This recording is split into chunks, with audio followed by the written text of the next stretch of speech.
1960s में जब पूरी दुनिया की नजरें अमेरिका के अपोलो मिशंस पर जमी थीं, ठीक उसी वक्त हमारे पड़ोसी प्लेनेट वीनस पर कुछ बहुत ही खौफनाक एक्सपेरिमेंट्स किए जा रहे थे। सोवियत यूनियन यानी रशियंस ने वीनस पर एक सुइसाइड मिशन प्लान किया। उन्होंने अरबों डॉलर्स और सालों की मेहनत के बाद एक ऐसा प्रोब तैयार किया जो तारीख में पहली बार किसी दूसरे प्लेनेट पर लैंड करके उसकी तस्वीरें कैप्चर करेगा। पर वीनस पर रशियन प्रोब्स का सामना एक ऐसी नर्क, ऐसी जहन्नुम से हुआ जिसने रशियन साइंटिस्ट के होश उड़ा दिए। आज हम रशिया के वीनस पर किए गए उन सुसाइड मिशंस के बारे में जानेंगे जिन्होंने वीनस के खौफनाक राज फाश कर दिए। कैसे एक छोटे से कैमरा लेंस के ढक्कन ने रशियंस की सालों की मेहनत और अरबों डॉलर्स खाक में मिला दिए। वहां आखिर ऐसा क्या था कि आज इतनी टेक्नोलॉजी होने के बावजूद भी रशिया वहां कभी वापस लौट कर नहीं गया। ज़ेम टीवी की वीडियोस में एक बार फिर से खुशामदीद। नाज़रीन, 1960s और 70s में कोल्ड वॉर अपने उरूज पर थी। अमेरिका और आज के रशिया के दरमियान मुकाबला था कि स्पेस का किंग कौन बनेगा। दोनों मुल्कों को दुनिया के सामने कुछ ऐसा करके दिखाना था जिससे उनकी ताकत और काबिलियत का अंदाजा लगाया जा सके। इस रेस में अमेरिका ने अपना पूरा जोर चांद पर लगा दिया। बेशक रशिया अपने प्रोब्स को चांद पर लैंड करा के इस रेस का कुछ हिस्सा ऑलरेडी जीत चुका था, लेकिन American president John F Kennedy दुनिया के सामने वादा कर चुके थे कि वो 1970 शुरू होने से पहले पहले इंसान को चांद पर लैंड कराएंगे, जो कि वाकई एक बहुत बड़ा दावा था। जब रशियंस ने देखा कि अमेरिका वाकई चांद पर पहुंच सकता है तो उन्होंने अपना टारगेट वीनस को बनाया। उनका मकसद ये साबित करना था कि अगर अमेरिका चांद पर जा सकता है तो रशिया जहन्नुम पर भी कदम रख सकता है।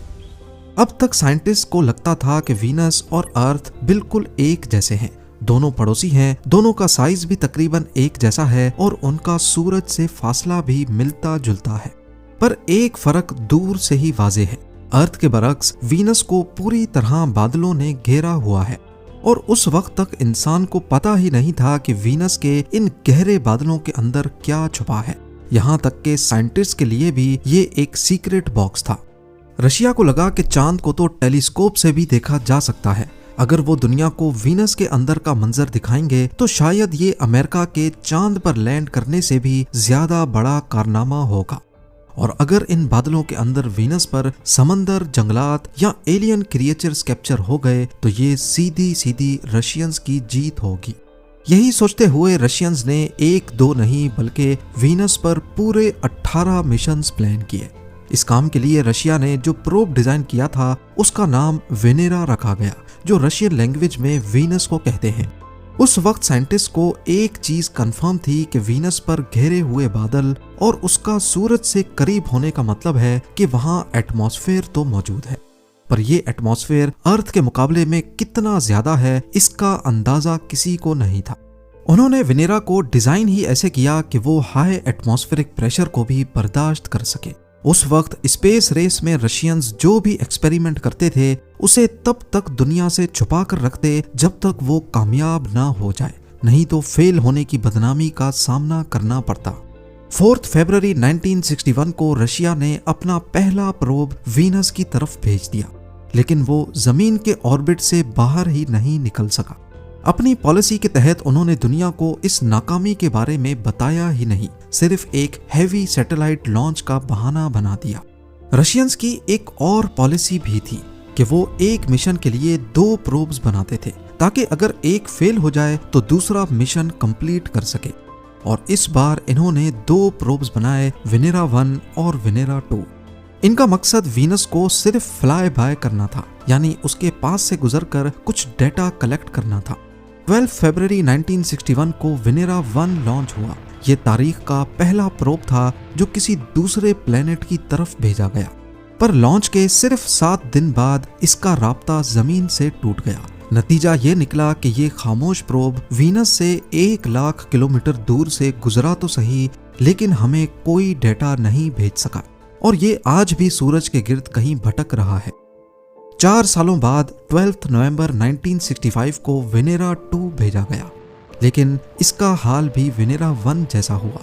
जमीन के ऑर्बिट से निकलते ही इसका कांटेक्ट खत्म हो गया और ये मिशन भी फेल हो गया। यहाँ आपको बताता चलूं कि 1960s की दिहाई में रशिया ने कई और कोशिशें भी की, लेकिन वो सब भी बुरी तरह नाकाम हुई। यहाँ तक कि उनको वेनेरा का नाम तक नहीं दिया गया। इन्हें स्पेस रेस की हिस्ट्री में गोस्ट मिशंस कहते हैं। अब बारी आई वेनेरा 3 और 4 की, और ये साल था 1966। इस बार रशियंस ने बड़े और पावरफुल प्रोब्स बनाए जिनका वजन 1 टन रखा गया।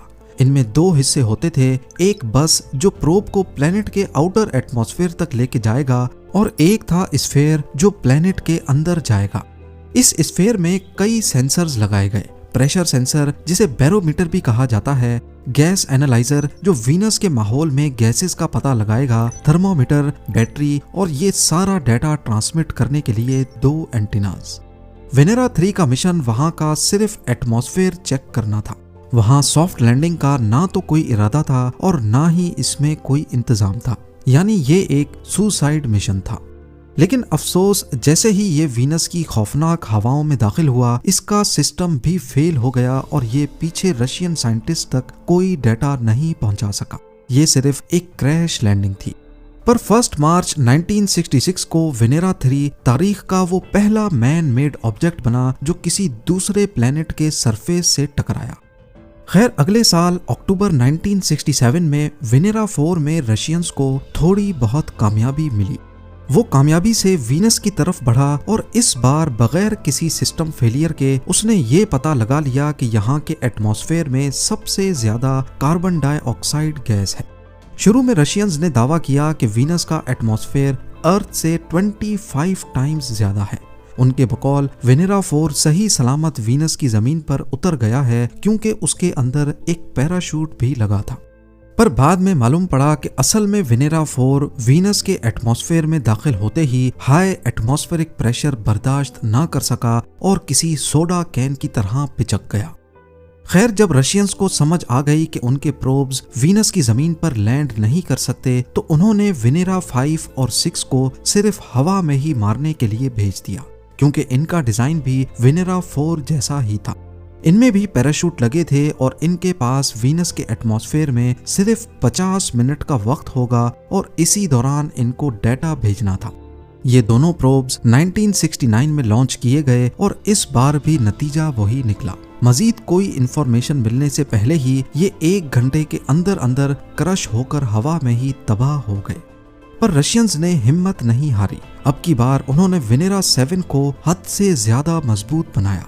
ये प्रोब वाकई एक टैंक जैसा मजबूत था। ये इतना भारी और सख्त था कि इसका मकसद सिर्फ एक रखा गया, वीनस पर जिंदा बचना। मजबूती के चक्कर में इसमें ज्यादा साइंटिफिक इंस्ट्रूमेंट्स भी नहीं लगाए गए, पर शायद वेनेरा की किस्मत ही खराब थी। लैंडिंग के वक्त एक टेक्निकल मसले की वजह से इसका स्विच बोर्ड ऐसी पोजीशन में फंस गया कि अब ये सिर्फ टेम्परेचर का डाटा भेज सकता था। लेकिन रशियन साइंटिस्ट इतने होशियार थे कि उन्होंने सिर्फ उस टेम्परेचर के डाटा से अंदाजा लगा लिया कि वहां की जमीन का एटमॉस्फेरिक प्रेशर अर्थ से 90 टाइम्स ज्यादा है, यानी समंदर में 1 किलोमीटर डीप जितना प्रेशर। एन उस वक्त जब वेनेरा 7 की लैंडिंग करीब पहुंची, एक और मसला आ खड़ा हुआ। इसका पैराशूट फट गया और ये 17 मीटर पर सेकंड की स्पीड से वीनस की जमीन पर आ गिरा। अच्छी खबर ये थी कि वेनेरा 7 बच गया और बुरी खबर ये थी कि ये उल्टा हो गया और इसका एंटीना नीचे की तरफ था। लेकिन रशियन साइंटिस्ट ने हिम्मत नहीं हारी और एंटीना नीचे होने के बावजूद कमजोर सिग्नल को भी पकड़ लिया। गिरे हुए और टूटी फूटी हालत में ही सही, लेकिन वेनेरा 7 ने वीनस के सरफेस से अगले 23 मिनटों तक अर्थ के साथ कांटेक्ट बनाए रखा। इस तरह ये तारीख का पहला मैन मेड ऑब्जेक्ट बना जिसने किसी दूसरे प्लेनेट की जमीन पर उतरकर वहां से सिग्नल भेजा था। पर इसने वीनस की जमीन पर जो टेम्परेचर डिटेक्ट किया, उसने दुनिया के रोंगटे खड़े कर दिए। वीनस की जमीन पर 465 डिग्री सेल्सियस रिकॉर्ड हुआ, जो कि एक ओवन के टेम्परेचर से भी 2 गुना ज्यादा है।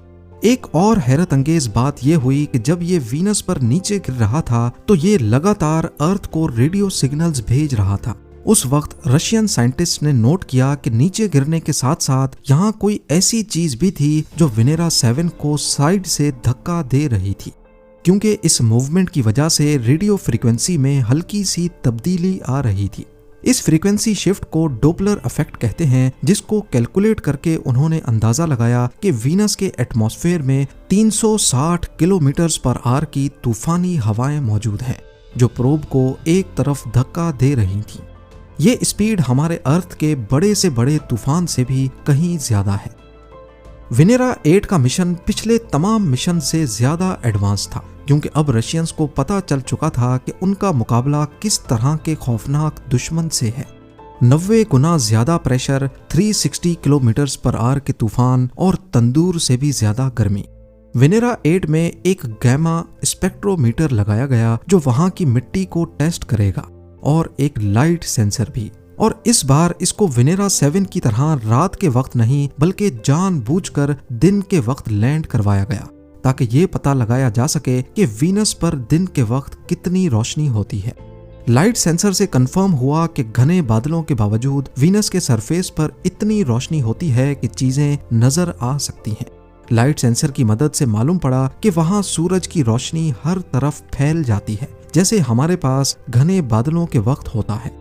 वेनेरा 8 वीनस की जमीन पर 60 मिनटों के लिए सांस लेता रहा। उस दौर में 465 डिग्रीज की गर्मी और इतने प्रेशर में किसी भी मशीन का 1 घंटा निकाल लेना भी किसी चमत्कार से कम नहीं था।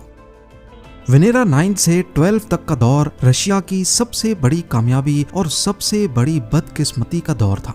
इन चारों प्रोब्स का डिजाइन काफी मुख्तलिफ रखा गया। 5 टन से ज्यादा भारी और अजीबोगरीब यूएफओ जैसा लैंडर, ये बीच का एक गोल डब्बा जिसमें सारी नाजुक इलेक्ट्रॉनिक्स रखी गई थी, ताकि गर्मी और प्रेशर उन्हें फौरन तबाह ना कर सके। सबसे नीचे एक क्रश रिंग थी जो लैंडिंग के वक्त खुद पिचक जाएगी और एक शॉक एब्जॉर्बर की तरह काम करेगी।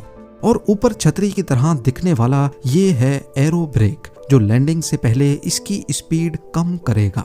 इन प्रोब्स में एक ऐसी चीज भी लगी थी जिसका सबको इंतजार था। जी हाँ, कैमराज।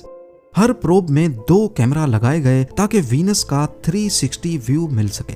लेकिन लास्ट मोमेंट पर एक गड़बड़ हो गई। लैंडिंग के बाद लेंस के ढक्कन ही नहीं खुले। वेनेरा 9 और 10 में सिर्फ एक कैमरा का ढक्कन खुला। वेनेरा 11 और 12 110 मिनट तक जिंदा रहे, लेकिन बदकिस्मती देखिए कि दोनों प्रोब्स के दोनों लेंस कैप्स नहीं खुल पाए। इन्होंने बहुत सारा डेटा भेजा, लेकिन तस्वीर एक भी नहीं। 22 अक्टूबर 1975 को वेनेरा 9 ने एक लेंस के सहारे ही सही, लेकिन वीनस की पहली तस्वीर भेजी। ये एक तारीखी लम्हा था कि इंसान की बनाई हुई मशीन ने किसी और प्लेनेट से तस्वीर भेजी हो। दुनिया ने देखा कि वीनस कोई रेतीला सहरा नहीं बल्कि पथरीली और खौफनाक जमीन है, जहां नोकीले पत्थर बिखरे हुए हैं। अब बारी आई वेनेरा 13 और 14 की। ये सोवियत यूनियन यानी रशिया के गोल्डन एरा की एक शानदार एंडिंग थी। इन मिशंस ने दुनिया को वो दिखाया जो इंसानों ने पहले कभी नहीं देखा था, लेकिन इसमें एक ऐसी अजीबोगरीब गलती भी हुई जो स्पेस की तारीख में आज भी एक मिसाल है।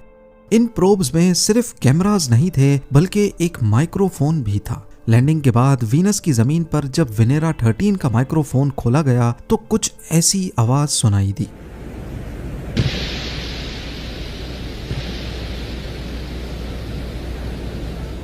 वेनेरा 13 ने तारीख में पहली बार किसी दूसरे प्लेनेट की हवाओं की और बिजली गरजने की आवाज रिकॉर्ड की। इसमें एक ड्रिल और साइज्मोमीटर भी लगा था। वहां की मिट्टी के सैंपल्स ये पता लगाने के लिए काफी थे कि वीनस पर भी अर्थक्वेक्स आते हैं। वेनेरा 13 ने पहली बार वीनस की कलर्ड तस्वीर भी भेजी। इन तस्वीरों से ही आज हमें पता चल सकता है कि वीनस का आसमान ऑरेंज और जमीन ब्राउनिश है। लेकिन वेनेरा 14 के साथ जो हुआ वो सुनकर आप दंग रह जाएंगे। इसमें एक स्प्रिंग लोडेड आर्म लगाई गई जो लैंडिंग के वक्त जमीन पर जोर से टकराकर ये पता लगाएगी कि वीनस की मिट्टी कितनी सख्त है। लेकिन जैसे ही कैमरा का लेंस कैप नीचे गिरा, वो बदकिस्मती से ठीक उसी जगह गिरा जहां उस टेस्टर आर्म ने गिरना था। इसका नतीजा ये निकला कि वो इंस्ट्रूमेंट जमीन की सख्ती चेक करने के बजाय अपने ही कैमरा के ढक्कन की सख्ती नाप बैठा। ऐसे मिलियंस ऑफ डॉलर्स की मेहनत एक छोटे से ढक्कन की वजह से जाया हो गई। आगे चलते हैं। वेनेरा 15 और 16 में रशिया ने प्रोब्स की स्ट्रेटेजी ही बदल ली। जहां पहले प्रोब्स का टारगेट वहां की जमीन पर लैंड करना था, वेनेरा 15 और 16 वीनस को 8 महीने तक ऑर्बिट करते रहे। इसमें सार यानी सिंथेटिक अपर्चर रेडार लगा था, क्योंकि वीनस के बादल इतने घने हैं कि कोई भी कैमरा इस प्लेनेट की फोटो नहीं खींच सकता। सार की मदद से पूरे 8 महीने तक वीनस की जमीन का नक्शा बनाया गया। इन आखिरी मिशंस ने वीनस के घने बादलों का पर्दा चाक किया और हमें बताया कि इस जहन्नुम नुमा प्लेनेट पर 8-8 किलोमीटर ऊंचे पहाड़ और हजारों किलोमीटर लंबे क्रैक्स मौजूद हैं। इन सोवियत मिशंस की वजह से ही आज हम वीनस का मुकम्मल नक्शा देख सकते हैं। बेशक अमेरिका ने रशिया के वेनेरा मिशंस को एक नाकाम एक्सपेरिमेंट करार दिया, लेकिन इन्हीं की वजह से हमें पता चला कि वीनस कितना गर्म है। वहां अर्थ से 90 गुना ज्यादा प्रेशर है। वहां के आसमान में कार्बन डाइऑक्साइड गैस और सल्फ्यूरिक एसिड जैसे तेजाब के बादल हैं। वहां हर वक्त तूफानी नरक जैसी गर्म हवाएं चलती हैं और वहां की जमीन पथरीली और तेजदार पत्थरों से भरी हुई है। स्पेस रेस के दौरान सोवियत यूनियन ने वीनस पर इतने मिशंस किए, कई सीक्रेट तो कई पब्लिक, कि कई लोग आज भी इसको सोवियत प्लेनेट के नाम से पहचानते हैं। यहाँ तक कि वहाँ की कई वादियों और क्रेटर्स को रशियन नाम दिए गए हैं। वीनस के बादल सल्फ्यूरिक एसिड से बने हैं, तो वहाँ तेजाब की बारिश जमीन तक क्यों नहीं पहुँच सकती? इसका जवाब मुझे कमेंट सेक्शन में दीजिएगा। उम्मीद है कि ये वीडियो भी आप लोग भरपूर लाइक और शेयर करेंगे। मिलते हैं अगली शानदार वीडियो में।